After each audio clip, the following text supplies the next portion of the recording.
మధ్యలో గ్యాప్ వచ్చేసింది. అయినా కూడా మరి మన బుక్ లాస్ట్ టైం మనం వదిలేసిన దగ్గర నుంచి మళ్ళీ మొదలు పెడదాము. అయితే లాస్ట్ టైంది కొంచెం మళ్ళీ పునశ్చరణ చేసుకున్నట్టయితే, క్రియేషన్లో బాబా మనకు తెలిసి మన దీని ప్రకారంగా మనమేమో డైరెక్ట్గా మన ప్రపంచాలు అంటే మన నక్షత్రాలు, గ్రహాలు, నక్షత్రాలు డైరెక్ట్గా వచ్చాయి అని మన భావన. అంటే మనం సైంటిస్టులము కాదు, ఆధ్యాత్మికవేత్తలం కాదు, అందుకని మన భావన అది.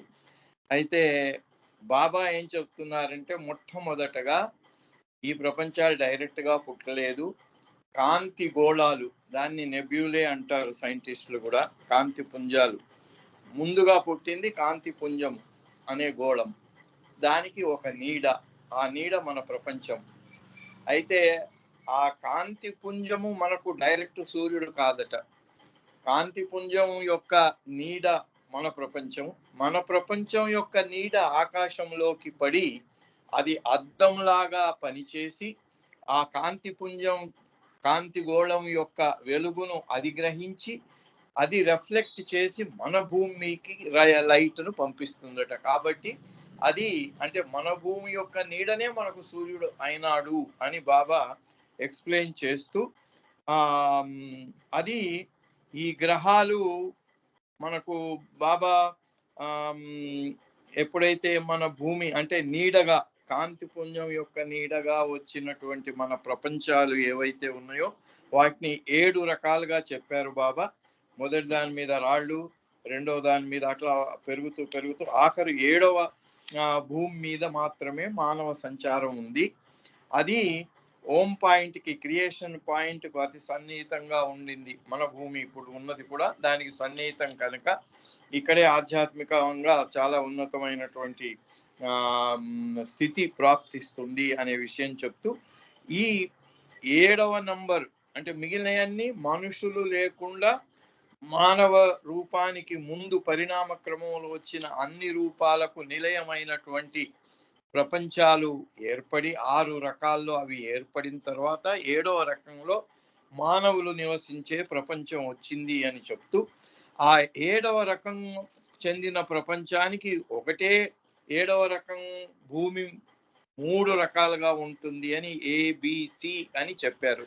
అది ఎందుకు అంటే బుద్ధి, హృదయము, ఇవి కొన్నిట్లో బుద్ధే పనిచేస్తుంది, హృదయము చాలా అత్యల్పంగా ఉంటుంది, అది ఒకటి సి టైప్ అన్నారు.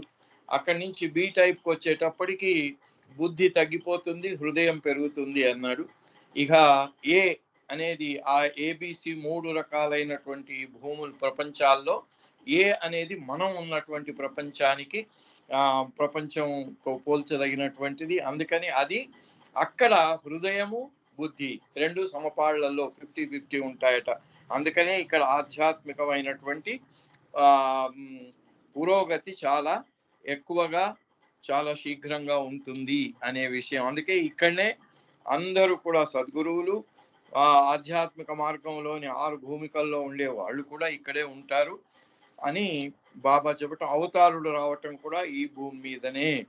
కాబట్టి 7వ రకానికి చెందిన మానవులు నివసించే అటువంటి భూమి ఒక భూమే 3 రకాలుగా ఉంటుంది, ఒక భూమే 3 గ్రహాలుగా ఉంటుంది. ఆ 3 గ్రహాల్లో బుద్ధి, హృదయం ఎన్ని పాళ్లలో ఉంటుందో దాన్ని బట్టి వాటిని వర్గీకరించారు.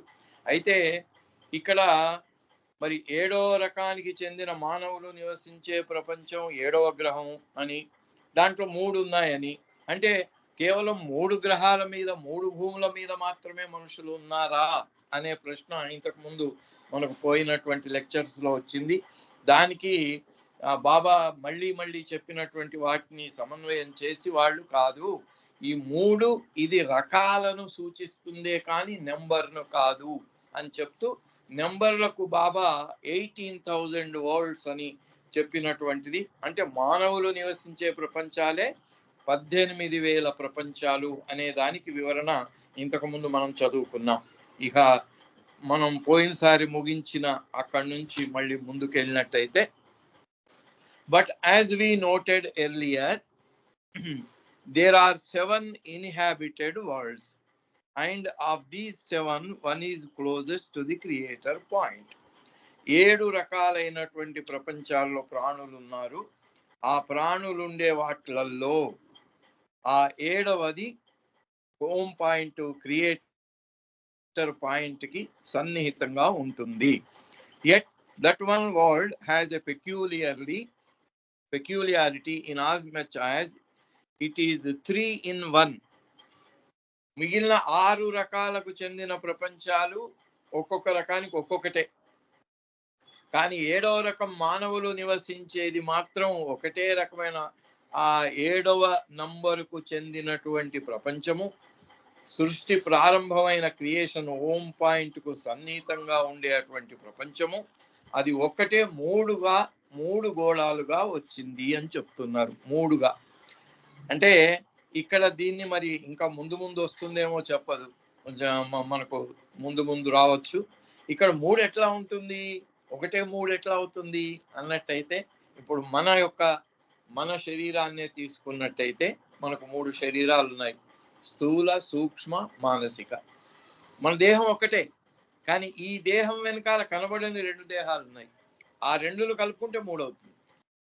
బహుశా అదే ఇది దీని ముందు రావచ్చు. ఇప్పుడు నేను ఇది ఇంతకు ముందు ఒక చోట ఇలాంటి వివరణ ఇవ్వటం జరిగింది కాబట్టి నేను దాన్ని దృష్టిలో పెట్టుకొని చెబుతున్నాను. కాబట్టి ఈ 7వ ప్రపంచం, ఎందుకంటే 7వ ప్రపంచం మానవులు నివసించే ప్రపంచం కనుక, మానవులు 3 శరీరాలు పూర్తిగా వికసించి పెంపొందినటువంటి 3 శరీరాలను కలిగిన వాళ్ళు గనుక, మనకు భౌతిక దేహం యొక్క జ్ఞానమే ఉండి మిగిలిన రెండింటిది లేకపోయినా దీంతో పాటు ఆ 2 కూడా అదే లెవెల్లో ఉన్నాయి. కాబట్టి ఇక్కడ yet that one world has a peculiarity in as much as it is 3 in 1. దాంట్లో 3 ఉన్నాయి అని చెప్తూ బాబా అంటున్నారు.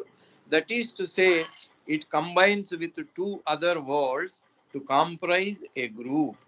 ఇది ఈ ప్రపంచం ఒకటే అయినా మిగిలిన 2 ప్రపంచాలతోని కలిసి ఒక గ్రూపుగా అవుతున్నది. ఏబిసి అన్నారు. 7వ నెంబరు భూమి, 7వ నెంబరు ప్రపంచము, ఏబిసి అనే 3 రకాలు కలిగినటువంటి ప్రపంచం.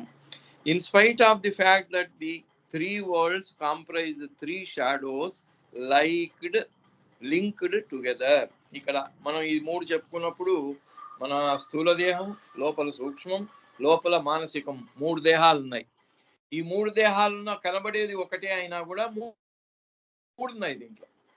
బహుశా మరి ఆ రకంగా చెప్పటం జరిగిందా ఎట్లా అని ముందు మనం వద్దాము. అయితే ఇక్కడ ఈ 3 కూడా సమన్వయం చేయబడి 3 ఒక గ్రూప్ కింద ఉన్నవి ఒకటే.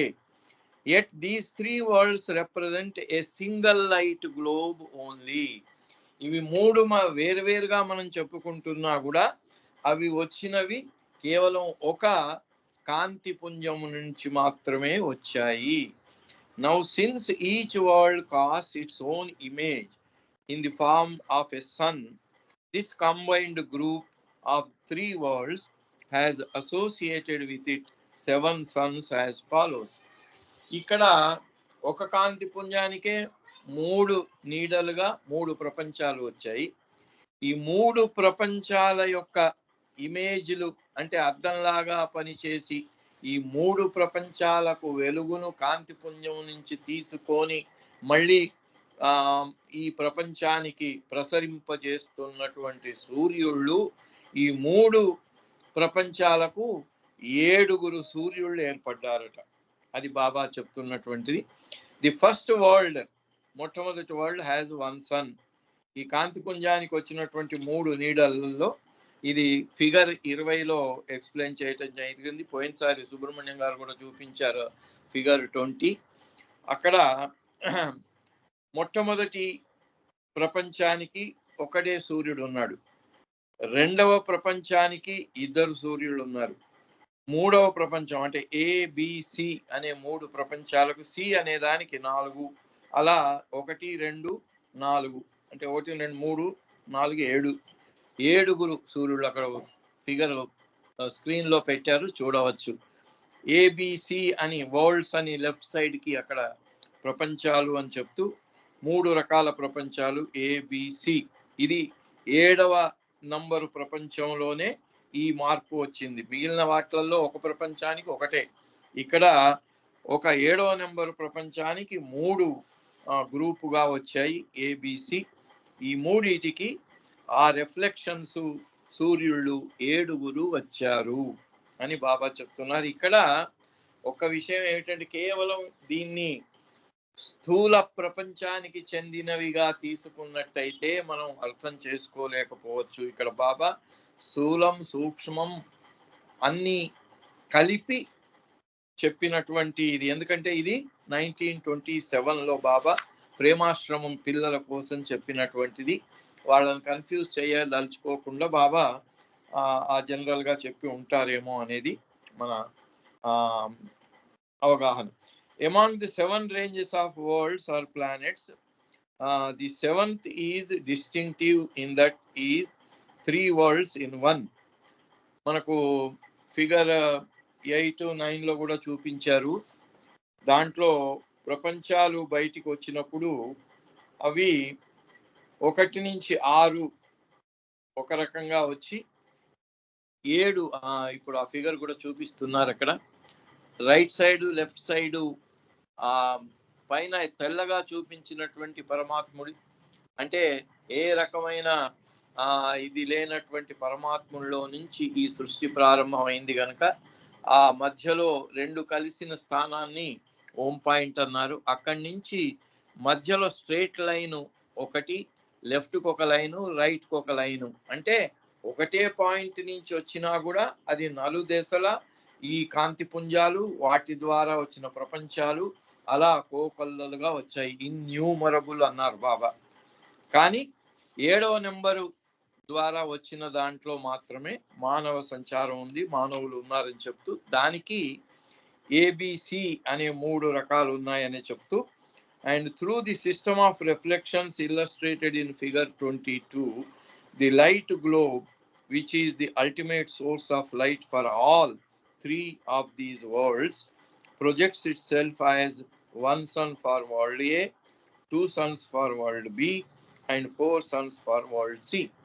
అలా ఒక కాంతి పుంజం నుంచి వచ్చిన ఇవే అయినా కూడా 22వ ఫిగర్లో చూపించినట్టుగా ఇవి తర్వాత బాబా ఇంకా ఎక్స్ప్లెయిన్ కూడా చేశారు అవి ఎట్లా వస్తాయి అనేది. 22లో చూపిస్తున్నారు బాబా. పైన ఇక్కడ స్క్రీన్లో చూపిస్తున్నారు. పైన తెల్లగా వచ్చింది లైట్ గ్లోబు, దాని నీడలు 3, 1, 2, 3 వరుసగా కిందికి. ఈ నీడల యొక్క ఇమేజెస్ ఆకాశంలో వచ్చి ఆ ఇమేజ్ మీద లైట్ గ్లోబ్ యొక్క లైట్ వెలుతురు పడి అది రిఫ్లెక్ట్ అయ్యి మళ్ళీ ప్రపంచం మీదికి వచ్చింది అని చెప్తూ ఏబిసి 3 ప్రపంచాల్లో ఏకి ఒక సూర్యుడైతే, బికి 2 సూర్యుళ్ళు, సికి 4 సూర్యుళ్ళు అనే అటువంటి ఆ వివరణను బాబా చెప్పటం జరిగింది. ఇప్పుడు ఇక the second world as we saw earlier has 2 sons. అక్కడ రెండోది మధ్యలో కనబడేదానికి ఇక్కడ లైట్ రిఫ్లెక్ట్ అయ్యే 2 ఇమేజెస్ ఉన్నాయి. మొదటి దానికి ఒకటే ఇమేజ్ ఉన్నది, రెండో దానికి 2 ఇమేజెస్, 2 ప్రతిబింబాలు. కాబట్టి 2 సూర్యుళ్ళు. As 1 is opposed to 2, it follows that the 2 suns of the second world are far smaller than the one single sun of the first world. ఇక్కడ ఒకటే రిఫ్లెక్షన్ ద్వారా 2 ఏర్పడినాయి కాబట్టి ఈ రెండవ దాంట్లో ఉన్న 2 సూర్యుళ్ళు కూడా మొట్టమొదటి ప్రపంచానికి చెందిన ఒకడైన సూర్యుని కంటే చిన్నవి అని చెప్తున్నారు Baba. Smaller than one single sun of the first world. Moreover, these 2 suns are very close to each other. ఆ రెండవ ఫిగర్లో చూసినట్టయితే రెండవ ప్రపంచానికి ఎదురుగా ఉన్నవి ఒకదానికొకటి అంటుకొని ఉన్నట్టుగా ఉంటాయి సూర్యుళ్ళు. I can see this 12. అది ఈ ఇమేజ్లో చూసినట్టయితే మొదటి సూర్యుడు పెద్దగా రౌండ్గా కనిపిస్తున్నారు. మధ్యలో ఉన్నటువంటి 2 సూర్యులు కూడా 2 సర్కిల్స్ కలిసిన సర్కిల్ లాగా కనిపిస్తున్నాయి. In the same way and by the same logic, The four suns of the third world are much smaller than the two suns of the second world and much close to each other. అలాగే ఆ మూడవ దాంట్లో 4 ప్రతిబింబాలు ఉన్నాయి. ఆ 4 ప్రతిబింబాలను నలుగురు సూర్యులుగా చెప్పటం జరిగింది. ఆ నలుగురు వీటికంటే ఇంకా చిన్నగా ఉంటారు అని చెప్తూ బాబా అక్కడ ఒక ప్రశ్న వేస్తున్నారు. వై, ఎందువలన ఇది? What is more, these 3 worlds have 7 moons, why so? All of this we will discuss later on. అయితే బాబా అంటున్నారు, ఈ సూర్యుడు ఎలాగైతే ఉన్నారో అలాగే ఏడు చంద్రుళ్ళు కూడా ఉన్నారు, 7 అని చెప్తూ, ఎందుకట్లా అంటూ ఇది తర్వాత మనం దీని గురించి వివరణ చెప్పుకుందాము అని బాబా ఇక్కడ దాటవేశారు దాన్ని. What is more, these 3 worlds have 7 moons, why so? All of this we will discuss later on. Knowing intellectually versus experiencing. So ఇంతటి రహస్యమైనటువంటి ఈ సృష్టి యొక్క పరిణామాన్ని బాబా పిల్లలకు ఎక్స్ప్లెయిన్ చేసి ఇక్కడ బాబా ఇక్కడ అవగాహన వైపు వెళ్తున్నారు. నోయింగ్ అంటే తెలుసుకోవడం, అవగాహన. ఈ అవగాహనను బాబా బుద్ధిపూర్వకమైన అవగాహన, అనుభవపూర్వకమైన అవగాహన అనే రెండిట్లో చేస్తూ నోయింగ్ ఇంటలెక్చువల్లీ వర్సెస్ ఎక్స్పీరియన్సింగ్. ఇప్పుడు ఇందాక మనం ఇన్ని ఫిగర్లు ఇవి పెట్టి మనం ఎక్స్ప్లెయిన్ చేసుకొని చెప్పుకున్నదంతా కూడా ఇంటలెక్చువల్, బుద్ధిపూర్వకం. దాని గురించినటువంటిది మనకేమి అనుభూతి లేదు. కానీ బాబాకు ఉపాసనీ మహారాజ్ మనం ఈ లెక్చర్లో మొట్టమొదటి లెక్చర్లో చదువుకున్నప్పుడు ఖయామత్ అనే దాంట్లో వాళ్ళిద్దరు కూడా నేను లెక్క పెడతాను అంటే నేను లెక్క పెడతాను అని ఈ ప్రపంచాలను లెక్క పెట్టడానికి ప్రారంభించి ఒకరినొకరు ఆపేసుకున్నారు. అట్లా ఆపేసుకుంటే 2 అనర్థాలు అన్నారు. ఒకటేమో ఈ క్రియేషన్ ఎప్పుడు కూడా, క్రియేషన్ అనేది, ఈ ఉత్పత్తి అనేది, సృష్టి కార్యక్రమం అనేది నిరంతరం ఆగకుండా కొనసాగుతూనే ఉంటుంది. అది అలా వెళ్ళిపోతూనే ఉంటుంది. దానికి ఎక్కడైనా అవరోధం వచ్చిందంటే మొత్తం క్రియేషన్ అంటే సృష్టి అనేటువంటి ఆ మొత్తం ప్రక్రియకే ఒక ఆఘాతం తగులుతుంది, దానికి ఒక పెద్ద దెబ్బ తగులుతుంది. అందుకని అది అలా మనం కౌంట్ చేయాలి అంటే ముందుగా ఈ సృష్టి ప్రక్రియను ఆపాలి, కొత్తవి రావటం ఆపేయాలి, ఉన్న వాటినే లెక్క పెట్టాలి.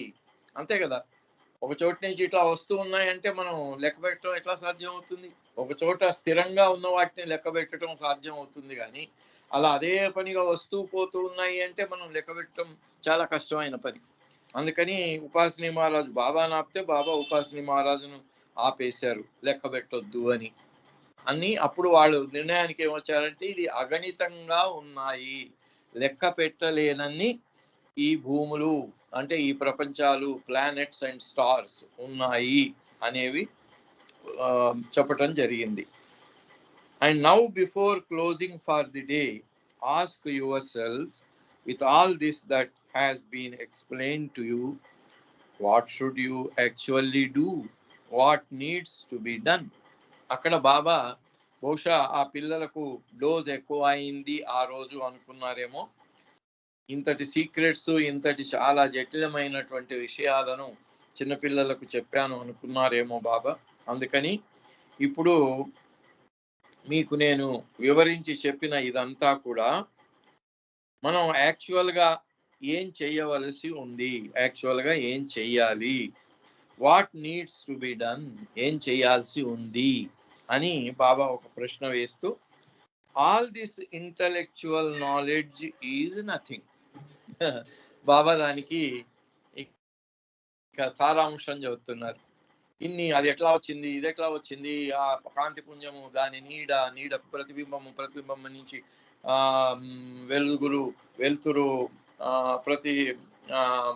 ప్రతిబింబించి ప్రపంచాలకు వెళ్ళటం, అవి సూర్యుళ్ళు, ఇవి ప్రపంచాలు, అది కాంతి పుంజం, ఇవన్నీ ఏదైతే బాబా వివరణ ఇచ్చారో దాన్ని అంటున్నాడు, ఇంతవరకు నేను చెప్పింది మీరు విన్నది ఇది బుద్ధిపూర్వకమైనటువంటి జ్ఞానమే.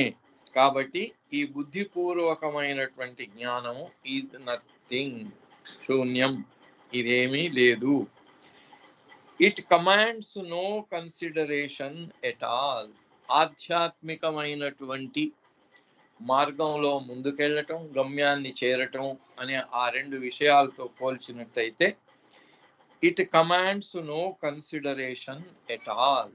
దానికి పోల్చి చూసినట్టయితే ఈ బుద్ధిపూర్వకమైనటువంటి జ్ఞానము దానివల్ల ప్రయోజనం లేదు. By comparison with actual seeing or experiencing. ఎప్పుడు దానివల్ల ప్రయోజనం లేదు? యాక్చువల్గా అనుభవపూర్వకంగా తెలుసుకున్నవాడు. ఎవరు తెలుసుకుంటారు అనుభవపూర్వకంగా? భగవంతునితో ఏకమైన వాడు మాత్రమే. ఎందుకంటే అప్పుడు అతనికి తెలిసిపోతుందట, ఇవన్నీ నా నుంచే వస్తున్నాయి, నా నుంచే బయటకు వెళ్తున్నాయి, నా వల్లనే ఇవి కొనసాగుతున్నాయి, నా వల్లనే లయం పొందుతాయి. అంటే కురుక్షేత్రంలో అర్జునునికి కృష్ణ పరమాత్మ విశ్వరూపం చూపించి, ఒరే నాయన, నిమిత్త మాత్రం నువ్వు, ఇవన్నీ నా నుంచే వస్తున్నాయి, అందరూ మళ్ళీ నాలోకే వెళ్ళిపోతున్నారు, నువ్వెవడు నేను చంపుతున్నాను అని ఏదో పెద్ద క్రెడిట్ తీసుకుంటున్నావేమో, నిమిత్త మాత్రం రా బాబు అని చెప్పినట్టుగా ఇక్కడ బాబా ఇవన్నీ కూడా by comparison with actual seeing. అంటే ఈ సృష్టిని దాన్ని ఎవడు యాక్చువల్గా చూడగలడు? భగవంతునితో ఒక్కటి అయినటువంటి సద్గురువు కానీ అవతారుడు కానీ మాత్రమే చూడగలరు. యాక్చువల్గా seeing and experiencing. Seeing or experiencing what అంటే వాళ్ళు అలా భగవంతునితో ఏకమైనటువంటి వాళ్ళు చూడటము, అనుభవించటము అంటే ఏంటి అని చెప్తూ, గాడ్. వాళ్ళు ఏం చూస్తారు, ఏం అనుభవిస్తారు? భగవంతుడినే చూస్తారు, నేను భగవంతుడిని అనే అనుభూతిలోనే ఉంటారు. And how could that be possible? మరి అది ఎలా సాధ్యం అవుతుంది? There followed the usual rehearsal and repetition by Dattu. Shri concluded. అయితే ఇక్కడ ఎప్పుడు కూడా ఇలాంటి ఇది వచ్చినప్పుడు దత్తు మహందార్గే అని అతను ప్రశ్నలు అడగటం, ఆయనకి మళ్ళీ బాబా సమాధానాలు ఇవ్వటం, దాంతో అయ్యేది. అట్లా ఇక్కడ శ్రీ కన్క్లూడెడ్ అంటే, శ్రీ అంటే ఆ రోజుల్లో బాబాను శ్రీ అని పిలిచేవారు వాళ్ళు. As noted in the lecture of the evening before, this little exchange of questions and answers between Baba and Dattu Mandarge had become a familiar feature during these sessions with the boys. ఎందుకంటే ఎవరో ఒకళ్ళు ఉంటారంటే బాబానే వాడిని అలా తయారు చేశాడు ప్రశ్నలు అడిగేలాగా. అందుకని అతను ఒక్కడు మాత్రం ప్రశ్నలు అడిగేవాడు, దానికి బాబా సమాధానాలు ఇవ్వటం ప్రతి లెక్చర్ యొక్క చివరలో ఇది జరుగుతూ వచ్చింది. Though we do not know exactly what these questions and answers were, their substantial content may well be represented in the following final 4 lines of this lecture. అయితే ఈ 4 లైన్లలో ఆ ప్రశ్నలు అడిగినవి ఏమిటి, బాబా చెప్పిన సమాధానాలు ఏమిటి అనేవి మనకు ఖచ్చితంగా తెలియకపోయినా వాటి సారాంశము ఈ 4 వాక్యాల్లో ఉంది అని ఈ పుస్తకంలో ఎడిట్ చేసిన వాళ్ళు అవి తీసుకొని చెప్పారు. ఏమిటట అది? It is possible to see God when you surrender to a Sadguru who can show you this sight. ఇక్కడ మన గాడ్ స్పీక్స్ లో బాబా చెప్పినటువంటి ఉదాహరణ ఉంది.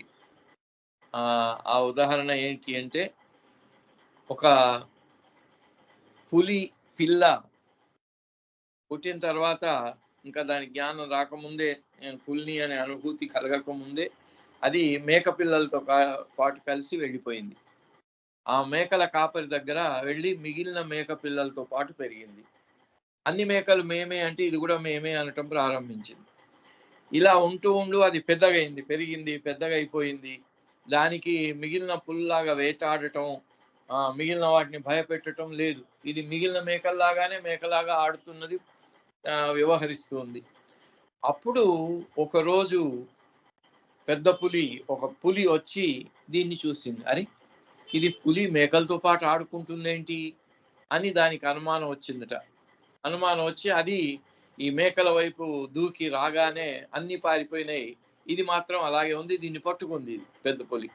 ఈ పెద్ద పులి దాన్ని పట్టుకొని తీసుకెళ్ళి, అరే నీకేమైనా బుద్ధి ఉందా, నువ్వెవరో తెలుసా, నువ్వు పెద్ద పులివి, నువ్వు మేకవు కాదు. లేదు నేను మేకనే, మే కాదు రా నీకు చూపిస్తాను అని ఆ పులి ఈ పులి పిల్లని తీసుకెళ్ళి ఆ పక్కనే ఉండే నిశ్చలంగా ఉండే నీటి యొక్క కొలనులో గట్టు మీద నిలబెట్టి చూడు అంది. చూసింది. నన్ను చూడు అంది. తన ప్రతిబింబాన్ని చూపించింది, దాని ప్రతిబింబాన్ని చూపించింది. ఇప్పుడు చూసావు కదా, అది మేకల్నేమో చూసింది, తనంతా చూడలేదు కదా. బాబా అందుకే అన్నారు, మన కళ్ళు యావత్ విశ్వాన్ని చూపిస్తాయట, కానీ కళ్ళు చూడలేవట. కళ్ళు చూడాలి అంటే ఒక అద్దం కావాలి. ఆ అద్దమే సద్గురువు అని. అంటే మనం చూసుకోవటం కోసం. అలాగే ఇక్కడ భగవంతుణ్ణి ఎలా చూడగలుగుతాం మనము అంటే, ఇలా ఆ పులి వచ్చి ఈ పులిని తీసుకెళ్ళి దాని దాని అసలు స్వరూపాన్ని చూపించి నువ్వు మేకవు కాదు పులివి అని చెప్పినట్టు ఎలాగైతే ఉందో ఈ స్టోరీ బాబా గాడ్ స్పీక్స్ లో చెప్పటం జరిగింది. అలాగే ఇక్కడ సద్గురువు అలా పని చేస్తాడట ఆ పులిలాగా.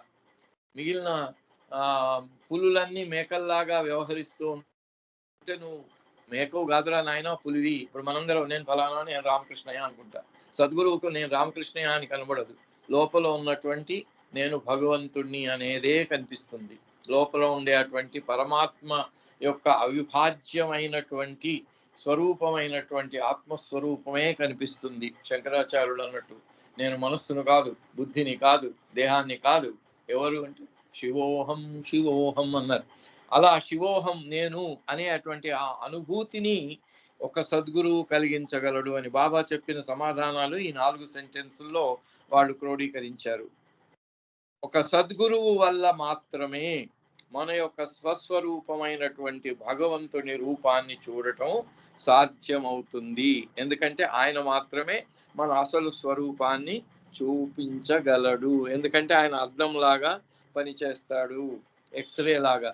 ఎక్స్రే లోపల ఉన్న బోన్లను చూపిస్తుంది, బయట ఉండే శరీరాన్ని, చర్మాన్ని చూపించదు. అట్లాగే సద్గురువు కూడా బయటి మన దేహాలను కాకుండా లోపల ఉన్న ఆత్మను చూపించగలిగిన వాడు. Sadguru who can show you this sight. సద్గురువు మాత్రం ఆ దృశ్యాన్ని మనకు చూపించగలడు.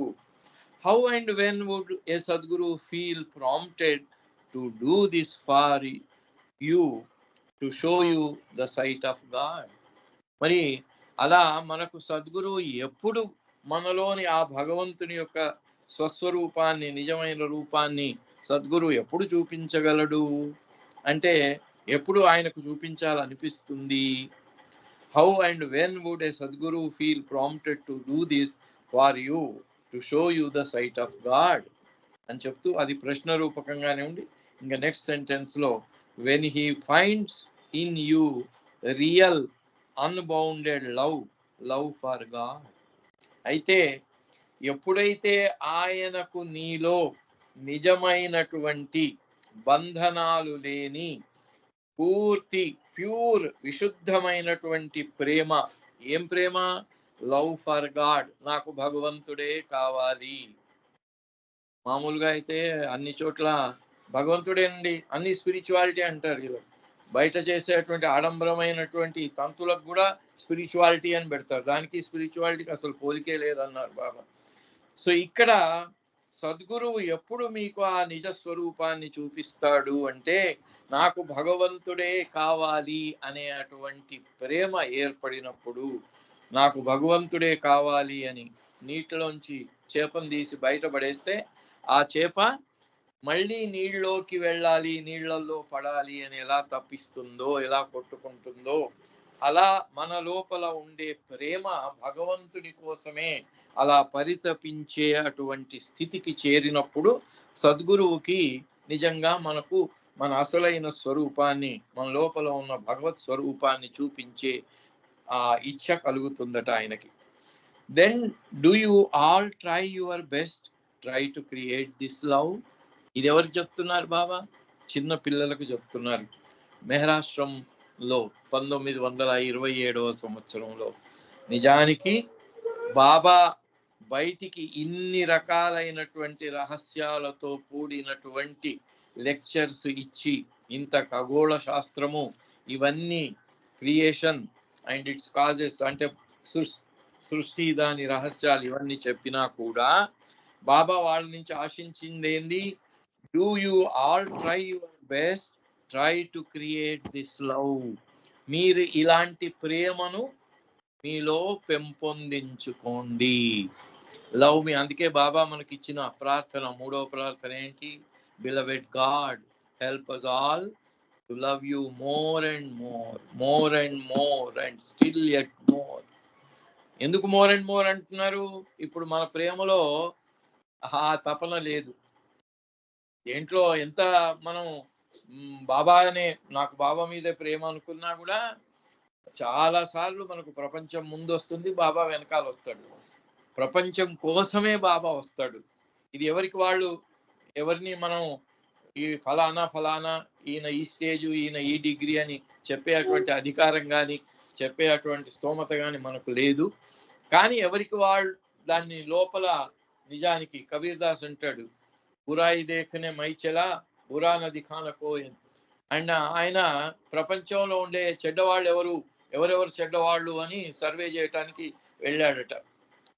వెళితే ఎవడు చెడ్డవాడు కనిపించలేదు. చూడండి పాపం, మనం వెళ్తే మనకు అందరూ చెడ్డవాళ్ళే కనిపిస్తారు. దుర్యోధనునికి ఎవడు మంచివాడు కనిపించలేదట, ధర్మరాజుకు చెడ్డవాడు కనిపించలేదు. అట్లాగే కబీర్ దాస్కి చెడ్డవాడు కనిపించలేదట. చెడ్డవాడు కనిపించలేదు అని ఆయన అక్కతో ఊరికేలేదు. ఆయన తనలో తాను మరి బాబా హౌ టు లవ్ గాడ్లో చెప్పినటువంటి, if instead of finding fault in others you look deep within yourself, you are loving God. Kabir Das చెప్పింది అదే. ఇతరులు ఎవడు చెడ్డవాడు బయట, ఆయన బయట ఎందుకురా బాబు, ముందు నీ లోపల చూసుకో. మన లోపల ఉన్నటువంటి చెడును మనం పరికించకుండా బయట చెడును ఏదో బేరీజు వేద్దాము, చెడువాడు ఎవడున్నాడు అని సర్వే చేసి లిస్ట్ అవుట్ చేసి ప్రచురించేద్దాము అనే ప్రయత్నం చేయటం అంత పిచ్చి పని ఇంకోటి లేదు అని బాబా అవతార్స్ కాల్లో కూడా చెప్పాడు. సరే, అది అందుకని ఇక్కడ you all try your best, try to create this love. A love? Unbounded love, real love and love for God. 100% నాకు భగవంతుడు తప్ప ఏమీ అక్కర్లేదు. మరి మనకు భాగవత కథ ఉంది. గజేంద్రుడు 1000 సంవత్సరాలు పోరాడాడట మకరితోని. ఆ పోరాడి ఎంతవరకు పోరాడాడు? నాకు శక్తి ఉంది, నేను చాలా శక్తివంతుడిని అనే గర్వం ఉన్నంత వరకు పోరాడాడు. అక్కడ ఏముంది? నేను అనేది ఉంది. ఆ నేను అనేది మొత్తం నీరు గారిపోయిన తర్వాత అప్పుడు అరే భగవంతుడు అప్పటిదాకా కలడు వాడు కలడో లేడో ఉన్నాడా అసలు భగవంతుడు అనే దానికి ఎక్కడికి వచ్చాడు ఆయన? ఏ స్టేజ్కి వచ్చాడు? నీవే తప్ప ఇతఃపరం బెరుగా, నువ్వు తప్ప నాకు ఇంకేమీ లేదయ్యా, నువ్వే వచ్చి నన్ను కాపాడాలి, అలాంటి భగవంతుడే కావాలి, నాకు ఇంకేమీ అక్కర్లేదు. అన్యథా శరణం నాస్తి త్వమేవ శరణం మమ అంటాము మాటలు, కానీ అన్యథా నాకు ఇంకేం అక్కర్లేదు అనేటువంటి అంత pure love, real love for God అది వచ్చినట్టయితే సద్గురువు మీకు ఆ పులిపిల్లని తీసుకెళ్ళి నువ్వు మేకవు కాదు పులివి అని చూపించినట్టుగా మనలో ఉన్నటువంటి నిజమైనటువంటి భగవత్ స్వరూపాన్ని చూపించగలిగిన వాడు కేవలం సద్గురువు మాత్రమే. దానికి మనం చేయాల్సింది ఇక గ్రంథాలన్నీ కంఠస్థం చేసి ఇవన్నీ చేసి అది ఇది నాకు ఇంత చదివాను, దీంట్లో ఇంత ఎక్స్ప్లెనేషన్ వచ్చింది అని ఎంత కంఠశోష పడినా కూడా నాలాగా దానివల్ల ఏమీ ప్రయోజనం లేదు. లోపల ప్రేమను పెంపొందించండి అని బాబా పిల్లలందరికీ కూడా try to create this love. అలాంటి నిజమైన విశుద్ధమైన బంధనాలు లేని ప్రేమను, భగవంతుడి కోసం ప్రేమను, అంటే భగవంతుని కోసం ప్రేమ అంటే నువ్వు తప్ప ఇంకేమి, నీవేపు తప్ప ఇతఃపరం బెరుగా అనే అటువంటి ఆ నిశ్చయమైనటువంటి సంకల్పం, ఆ మనకు నాకేమి అక్కర్లేదు నువ్వు తప్ప అనేది రావాలి. అది ఆ పిల్లలకు బాబా ఈ లెక్చర్లు చెప్పారు. అది వాళ్ళకి అర్థమైందో కాదో అది పక్కన పెడదాం, కానీ నిజంగా వాళ్ళు ప్రేమను పెంపొందించుకున్నారు. ఆధ్యాత్మికంగా బాబా తప్ప ఇంకా ఏమీ లేదు అనేటువంటి బాబా కనబడకపోతే గొల్లున ఏడుస్తే ఆ దారిన పోయే వాళ్ళందరూ ఏమైంది పిల్లలకు అని ఇదయ్యేవాడట. దాంట్లో మరి ముగ్గురికి అయితే 6th ప్లేన్ ఆఫ్ కాన్షియస్నెస్ దాకా పుష్ చేశారు బాబా. ఆ పిల్లలకు నిజమైనటువంటి ఆ ప్రేమ అనేది బాబా ఈ మాటల ద్వారా ఈ ఇంటలెక్చువల్ అండర్స్టాండింగ్ కు బదులుగా యాక్చువల్ అండర్స్టాండింగ్ ఎక్స్పీరియన్స్ ఆ పిల్లలకు ఇచ్చాడు. అది ఇక west tank room Friday 16th December 1927 next లెక్చర్కి వెళ్ళినట్టయితే ఇందాక మనకు చెప్పినటువంటి దానికి బాబా ఇంకా వివరణకు వెళ్తున్నారు. The 7 suns, the what and the why. 7 సూర్యుళ్ళు. వాట్ అండ్ వై ఏమిటి, ఎందుకు అనే దాన్ని ఏ కంటిన్యూయేషన్ ఫ్రమ్ ఎస్టర్డే. ఇంతకు ముందు జరిగిన లెక్చర్కి బాబా దాని యొక్క కొనసాగిస్తూ దానికి ఇంకా మళ్ళీ వివరణ ఇస్తూ వచ్చారు. Now think and consider these 3 linked worlds we have been speaking of. See planets A, B and C in figure 8 on page 125. Figure 8లో ఇందాక చూపించారు. అక్కడ లెఫ్ట్ సైడ్కి ఒక లైను, రైట్ సైడ్కి ఒక లైను, మధ్యలో స్ట్రైట్ లైను. ఈ 3 మధ్య లైన్లో ఉన్న 7వ నెంబర్లో ABC 3. All the other worlds apart from these 3 are separate.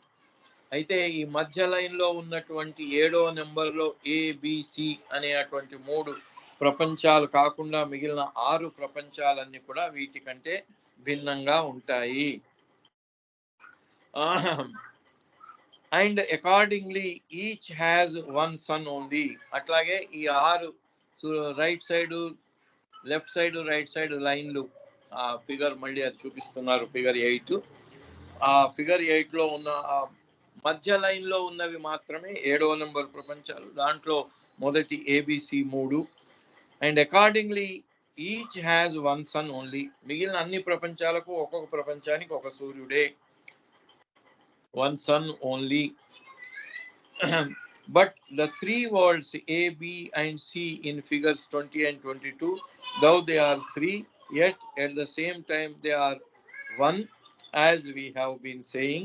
The third of them, C, has 4 suns, the second B has 2 suns, and the first A has 1 sun only. ఇంతకు ముందు మనం చూపించిన దాని ప్రకారంగా ABC 3 ప్రపంచాలకు ఏలో 3 సూర్యుళ్ళు, బిలో 2, సిలో 4 అని చెప్తూ why let us look into the matter. ఎందుకు ఇలా జరిగింది అని అక్కడ ఫిగర్ చూపిస్తున్నారు.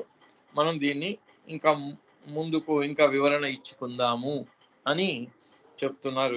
AB and C are linked together and really speaking all 3 of them draw on a single source of light. ఈ 3 ABC అనేటువంటి 3 ప్రపంచాలు కూడా ఒకే లైట్ గ్లోబ్ నుంచి వచ్చాయి.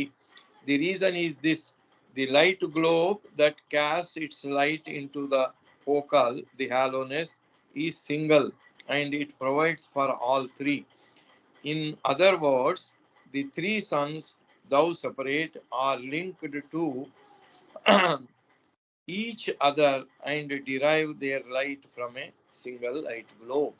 ఈ ఒక్క లైట్ గ్లోబ్ నుంచి వచ్చినవే 3 ప్రపంచాలు. ఈ 3 ప్రపంచాల ప్రతిబింబాల ద్వారా వచ్చినవే 7 సూర్యుళ్ళు అని చెప్తున్నారు. సమయం అయిపోయింది కాబట్టి మరి వచ్చే వారం మళ్ళీ కంటిన్యూ చేద్దాం. అవతార్ మెహర్ బాబా కీ జై. జై బాబా అమ్మ. జై బాబా అండి. జై బాబా. చాలా చక్కటి విషయాలని తెలియజేశారు. జై బాబా, ధన్యవాదాలు మీకు. జై బాబా అండి. పేరు జై మల్లికార్జున అందరికీ